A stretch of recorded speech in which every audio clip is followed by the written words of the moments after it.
గురువుగారు కొంతమంది నాగసాధువులు కానీ అఘోరాలు కానీ మంత్రాలతోనే బ్రతికేస్తూ ఉంటారు అంటారు. ఇది ఎంతవరకు నిజం?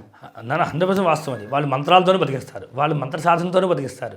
వాళ్ళు అన్నాహారాలు తినడం కన్నా కూడా వాళ్ళు ప్రాణాయామంతో బతికేస్తారు. అది కాకుండా వాళ్ళు కందమూలాలు తింటారు, కందలు, ఏమైనా భూమిలో పుట్టిన పదార్థాలు, చెట్టు నుండి పడిన పండు మాత్రం తీసుకుంటారు. వాళ్ళు చెట్టు నుండి కాయ కూడా కోయరు. వాళ్ళు అంటే ఒక జీవిని బాధ పెట్టరు, ఒక జీవితో సంబంధం లేకుండా ఉంటారు. ఏ జీవిని బాధ పెట్టారు అనమాట.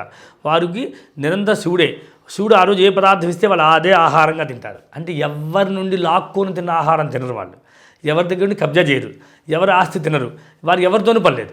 కనుక వాళ్ళు తినే ఆహారం కూడా అంత లిమిట్గా ఉంటుందని లెక్క. అలా మనం అర్థం చేసుకోవాలి. నిజమైన అఘోరాలు ఎలా ఉంటారు గురుగారు? నేను అసలు అఘోర అనేవాడు మనకు కనబడ్డు. అఘోరాలు ఎప్పుడు కూడా నిజమనే శ్మశానంలోనే ఎక్కువ ప్రాధాన్యత చూపిస్తారు.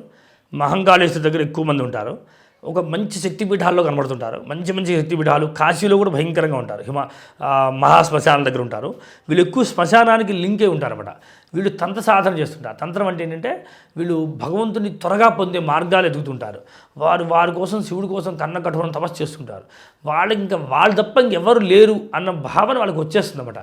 జాతపరంగా మేల్లగ్నంలో పుట్టిన వాళ్ళకు కూడా ఈ ఆలోచన కలుగుతుంటాయి. కనుక ఆ లక్షణాలు వెలుగుంటాయి.